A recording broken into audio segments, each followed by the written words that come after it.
Kwanza ni shukrani zangu kwa Mungu tujalia kukutana hapa leo kwa madhumuni ya kuweka jiwe la msingi shule hii ya ufundi.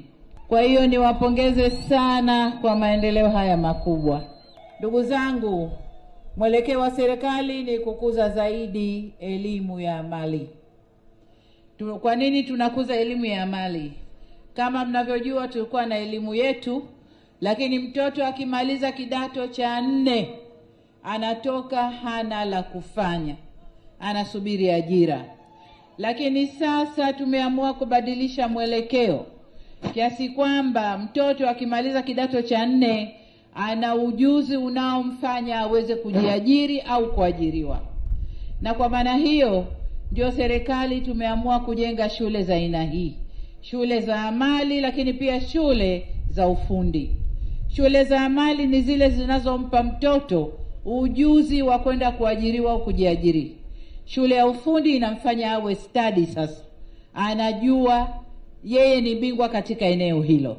Kwa hiyo tunazijenga nyingi, na shule hii ya Itilima inawakilisha shule nyingine nyingi ambazo tumezijenga ndani ya Tanzania yote.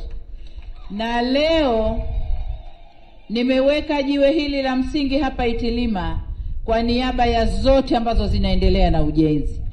Na nitakapoamua kwenda kufungua moja, nitafungua kwa niaba ya zote zilizomaliza kujengwa. Shukrani zangu ni kwa contractor aliyepewa kazi, naona anaenda vizuri, na nimtake amalize shule hii kwa wakati, kwa sababu Januari tunategemea vijana wetu waingie hapa ili waanze masomo. Na nadhani tutaanza na wanafunzi si chini ya 300. Kwa hiyo hicho ni kiwango kikubwa. Tunamshukuru Mungu, ametupa utajiri mkubwa wa vijana ndani ya Tanzania. Sasa vijana hawa tusipowajengea uwezo, tusipowapa uwezo wa serikali kuajiri wote haupo. Kwa hiyo ndio maana tumeamua tuwape ujuzi, wawe mafundi, waweze kujiajiri na kuajiriwa na sekta binafsi. Kwa sababu sasa hivi sekta binafsi inakuwa, Tanzania uwekezaji unakuwa. Sekta hii inataka wafanyakazi.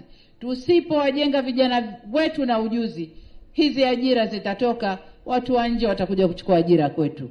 Na ndio maana tunajenga shule hizi, vijana wetu tuwajenge na ujuzi unaotakiwa ili waingie kwenye soko la ajira vizuri.